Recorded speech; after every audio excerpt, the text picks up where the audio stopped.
Nay, sorry. Napagastos ka pa tuloy sa pagpapa-hospital sa akin. Ano ka ba anak? Nawala na nga sa akin yung kuya mo, di ba? Ayoko namang mawala ka din sa akin. Hello po, good morning. Dok, ano po balita? Makakalabas na po ba si Scarlett bukas? Ma'am, may good news po ako. Pwede na po lumabas si Scarlett bukas. Salamat sa Diyos! Hindi na ako magiging pabayang ina.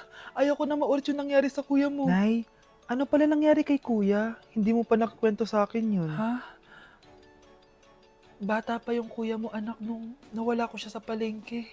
Mare, magkano tong sitaw? 50 na lang sa'yo, Mare. Ang mahal naman, Mare. Pwedeng 20 na lang to. Mga laruan ba yun? Ang ganda nun na. O siya, sige na, kumare naman kita eh. Ayun yung gusto ko sa'yo eh. Tara na, anak. Anak, anong lugar na to? Nasaan yung batang yun? Nasaan na si nanay? Nay! Anak! Ate, may nakita po kayong bata dito? Ay, wala po akong nakita eh. Nasaan na ba yun? Anak! Simula noon, hindi ko na nakita yung kuya mo, Scarlett. Hanggang sa may pumuntang pulis sa bahay natin. Ang sabi nila, patay na daw siya. Grabe naman yung nangyari kay Kuya Nay. Ang lungkot naman po pala nung nangyari sa kuya ni Scarlett. Sige na po, ma'am. Kailangan ko pa po bisitahin yung mga ibang pasyente. Sige po, Dok. Salamat po.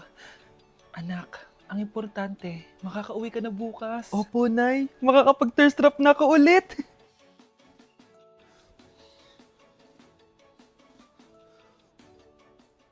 Anak, tara na, uwi na tayo.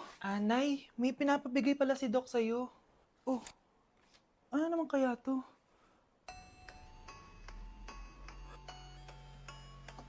Paano nangyari yun?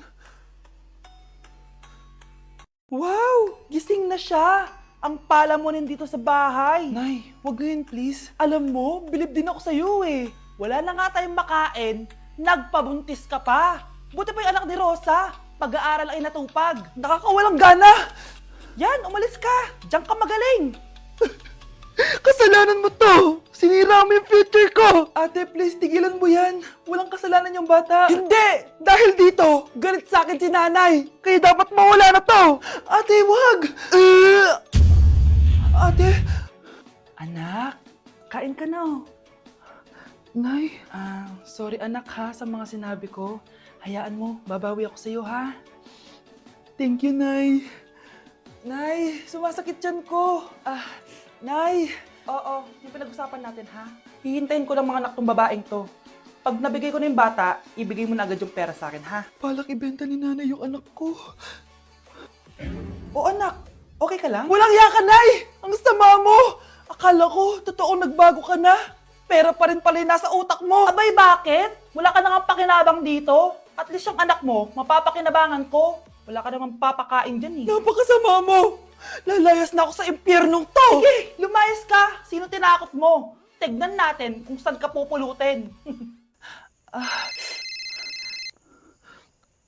Hello, Bes. Hello, Bes. Kilala mo ba si Edward? Oo, Bes.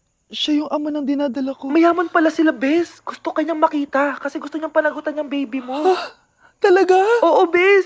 Ito na yun, Bes. Bes, hindi mo na kailangan magtiis na nanay mo. Hindi pwedeng anak ko lang ang makikinabang sa yaman ng lalaking yun. Dapat ako din. Anak, magpagaling ka lang ha. Nay, ayoko na dito sa ospital. Ang daming may sakit. Kailangan mo nang gumaling, Scarlett, para makapag-date na tayo ulit. Oo, babe. Magpapagaling ako.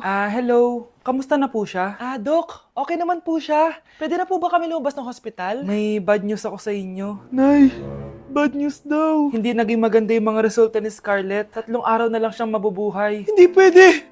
Ayoko. Ha? Mamamatay na ako. Huwag mo sabihin yun, Scarlett. Magpapakasal pa tayo, di ba? Magkakaanak pa tayo, di ba? Hindi ka mamamatay, anak. Gagawan ko ng paraan. Hindi pwede mamatay anak ko. Hindi pwede mamatay anak ko. Tita, una na po muna ako. Gabi na rin po eh. Sige po. Wala na akong choice. Kailangan kong gawin to. Para sa'yo, anak. O anak, kainin mo muna to para gumaling ka na. Sige po, Nay. Sarap. Kain ka lang anak ha.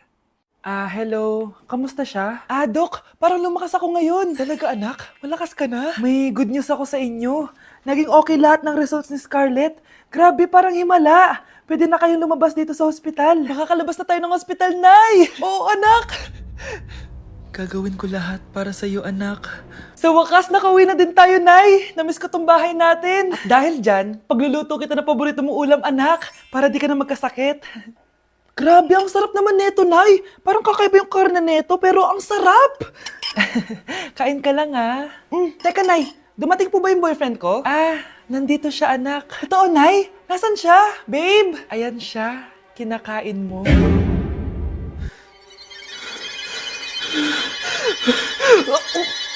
Baby, away tayo. O ano, anak? Puro bebe time na lang? Di ba may exam ka pa bukas? Ah, opo, Nay. Try mo kaya mag-review para di ka puro bagsak. Diyos ko. Sige, Nay. Challenge accepted. Makaka-perfect ako sa exam bukas. Sino nagsabing hindi ko kaya mag-review? Baka Scarlett to. Ba't tumatawag na to? Oh, bakit, Bes? Nagre-review ako. Te, may bago akong chika. Importante ba yan? Importante. So, eto na nga. Go, Te! Spill the tea! Ano nangyari? 1 hour later. O siya, sige na, Te. Magre-review na talaga ako. Storbo. Saan na ba ako? X, Y... Hala, break na sila. Ano nangyari? 1 hour later. Mag-review na nga ako.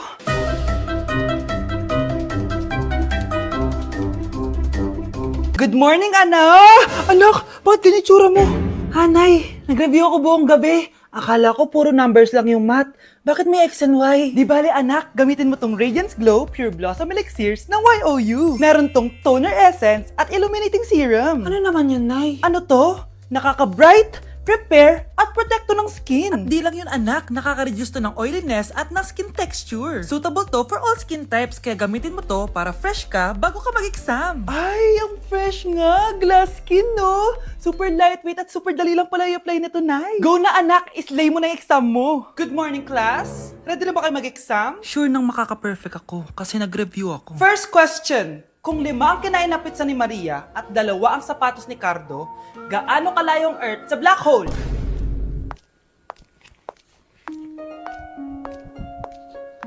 Hindi man lumabas ang mga nireview ko, ang importante, maganda ako.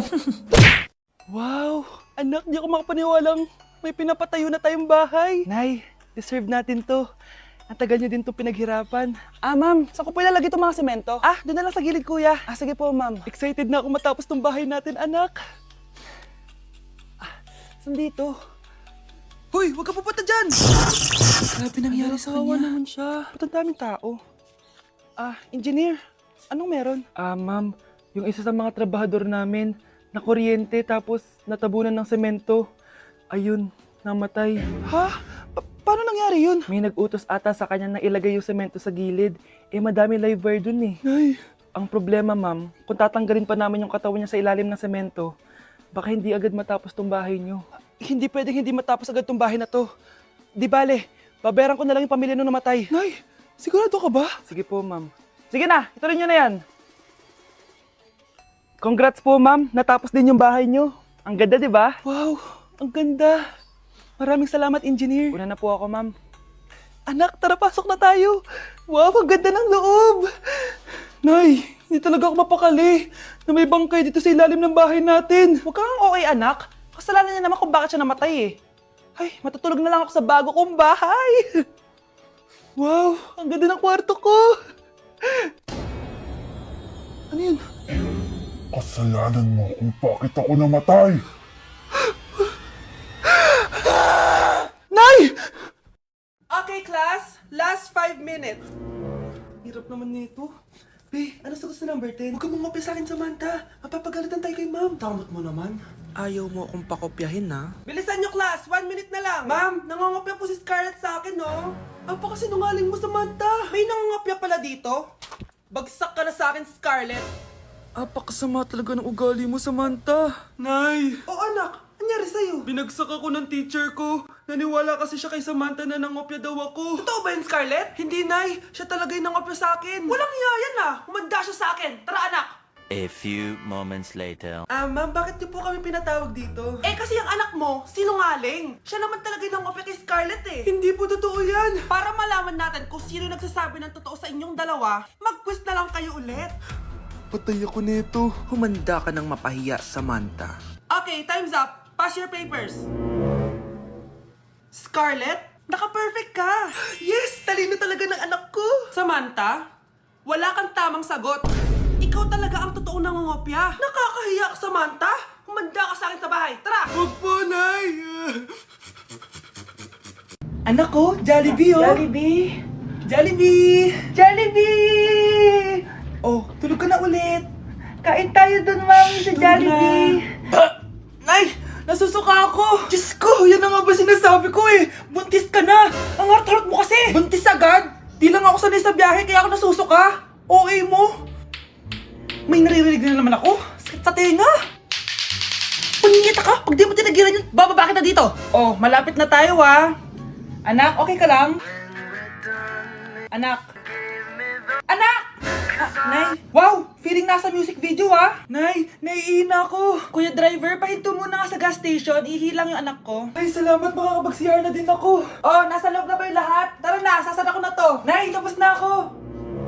Nay? Oh anak, maganda na kayo, dito na tayo. Teka, nasan si Kyle? Nay, ba't niyo ako iniwan?